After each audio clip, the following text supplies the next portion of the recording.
Tuhannya orang Kristen kok mati di kayu salib, digebukin, ya, bahkan dianiaya, ditelanjangi, diludahi, bahkan sampai mati di kayu salib. Nah, bagaimana pendapat Bapak? Yang pertama begini, dalam Alkitab itu ada dua istilah yang harus dipahami perbedaannya. Dalam bahasa Ibrani itu ada perbedaan antara istilah Elohim dan Adonai.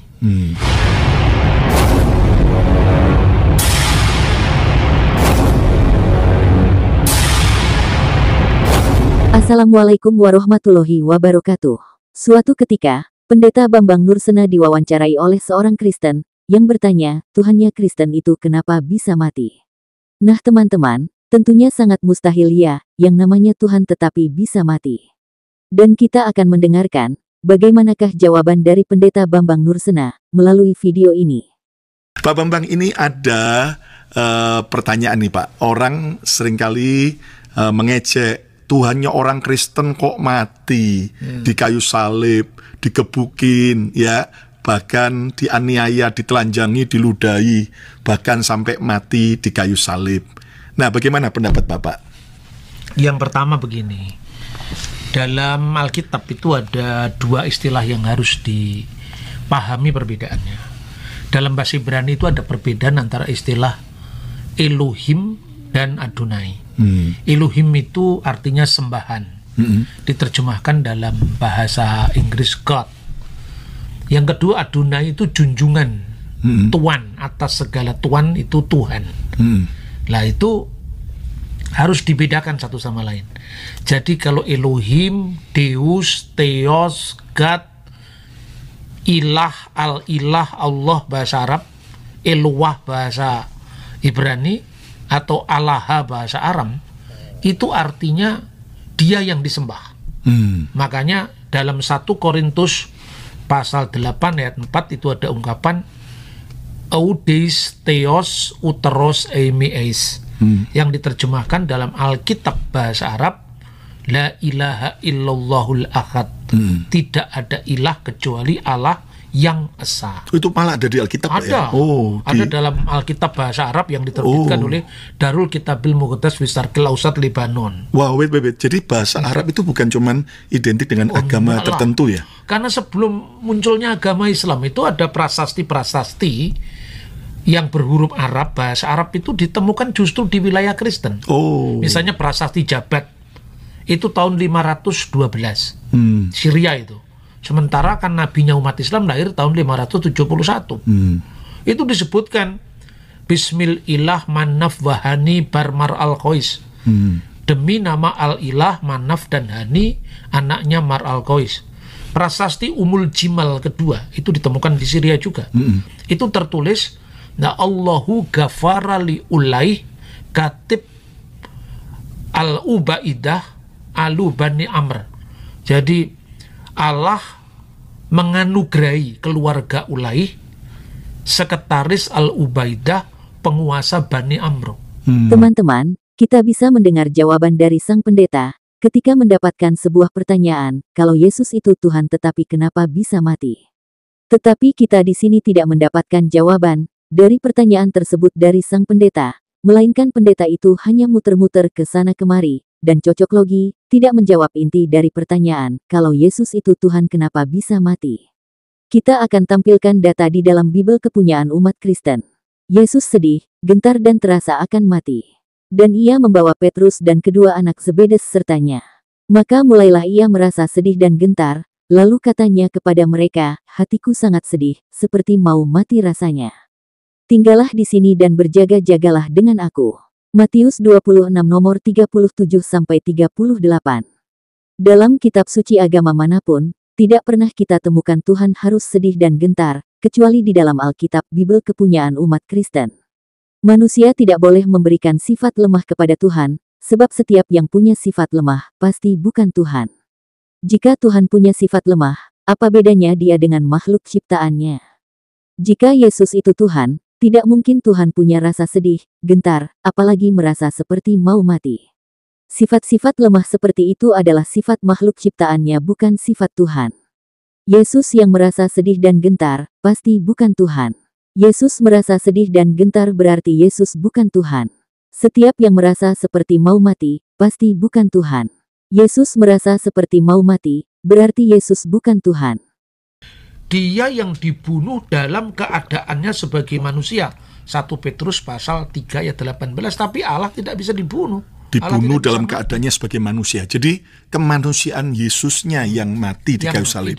Tapi kealahan tidak bisa mati. Karena Yesus kan adalah Allah sang firman yang menjadi manusia. Iya, betul. Jadi yang mati di kayu salib adalah kemanusiaannya Yesus. Atau kodrat kemanusiaan yang dikenakan oleh sang sabda ketika menjadi daging. Sementara keilahian Yesus tidak pernah bisa tidak mati. Tersentuh maut. Kalau di dalam gereja-gereja berbahasa Arab itu ada kidung yang indah sekali. Jadi gini, Kudusulillah, kudusulil qawi kudus, kudusun, kudusulillahi la yamut, irhamna, kudusun, kudusun. Oh, ternyata yang mati itu kemanusiaannya guys, bukan keilahiannya. Inilah repotnya menuhankan manusia, padahal di dalam Bible sendiri, ada tertulis Tuhan bukan manusia. Bilangan 23 nomor 19. Allah bukanlah manusia, sehingga ia berdusta, bukan anak manusia, sehingga ia menyesal. Masakan ia berfirman dan tidak melakukannya, atau berbicara dan tidak menepatinya? Dan mari kita tampilkan data-data dari Bible kepunyaan umat Kristen sendiri, yang akan membantah asumsi dari pendeta itu. Yesus bukan Tuhan. Dan repotnya, sebagus apapun usaha umat Kristen untuk meyakinkan umat Muslim bahwa Yesus adalah Tuhan, selalu saja kandas, sekalipun cuma dihadapkan pada ayat-ayat yang justru berasal dari kitab Kristen sendiri. Apalagi jika harus dihadapkan pada ayat-ayat dari Al-Quran. Tidak heran bila para pendeta, pastor, uskup, kardinal, bahkan paus sekalipun, bila sudah mati akal dalam debat untuk menjelaskan eksistensi Tritunggal, khususnya tentang ketuhanan Yesus, pada akhirnya akan memilih untuk menganjurkan umat Islam yang rewel perihal ketuhanan Yesus ini agar sebaiknya kembali saja kepada nasihat penting dalam ajaran Islam sendiri, yaitu, untukmu agamamu, untukku agamaku. Dengan kata lain, sebetulnya para petinggi gereja ini ingin mengatakan kepada umat Muslim begini. Sudah deh, jangan recoki terus keyakinan kami. Biarpun memang banyak salahnya, tapi kami mengimaninya. Jadi please deh, tolong jangan dikoreksi terus. Kami capek, dan ini dapat menggoncang iman jemaat kami yang masih ragu-ragu pada doktrin imani saja, tahu. Sementara itu, di pihak lain, umat Muslim yang tidak suka melihat para penginjil yang di mana-mana selalu saja main belakang, diam-diam berusaha memurtadkan kaum duafa Muslim dengan berbagai tipu daya, tentu saja tidak melihat nasihat di atas adalah bijaksana dalam menyikapi situasi seperti ini. Bagaimana mungkin mereka dapat mendiamkan, apalagi sampai mendukung praktek-praktek kotor para penginjil ini yang tidak pernah berhenti berusaha mengkristenkan umat yang pada dasarnya sudah lebih dulu mapan beragama. Lain halnya bila praktek-praktek itu dilakukan di tengah-tengah kaum yang masih belum mengenal Tuhan, atau jika ajaran Kristen sendiri terbukti lebih benar dari ajaran agama yang sudah lebih dulu dipeluk oleh kaum yang ingin mereka murtadkan. Nyatanya, seperti sudah disinggung di atas, para rohaniwan gereja sendiri tidak ada yang tidak akan kelimpungan jika sudah didesak untuk menjelaskan iman mereka menyangkut konsep Trinitas dan ketuhanan Yesus. Ada berapa banyak ayat-ayat dalam kitab Kristen sendiri yang tidak dapat mereka jelaskan dengan baik dan benar kecuali cuma memutar balik kata semata. Karenanya sebagian pemerhati isu kristenisasi semakin terdorong untuk mempelajari kitab Kristen guna menemukanali segala ketidakbenaran ajaran Kristen sendiri, agar tidak saja umat Muslim di setiap jengkal tanah Republik ini dapat melihatnya secara jelas dan terbuka, tapi termasuk juga jemaat Kristen yang cuma mengerti teriak amin, amin dan haleluya saja tiap kali pendeta atau pasturnya membacakan ayat-ayat bernaunsa angin sorga di mimbar gereja mereka. Alkitab menolak ketuhanan Yesus. Bukti-bukti berikut ini dikutip dari Alkitab, yaitu pernyataan Yesus Kristus dan ayat-ayat Alkitab lainnya yang menegaskan penolakan terhadap ketuhanannya. Yesus mengatakan dirinya bukan Tuhan. Aku akan pergi kepada Bapakku dan Bapamu, Allahku dan Allahmu. Yohanes, pukul 20:17.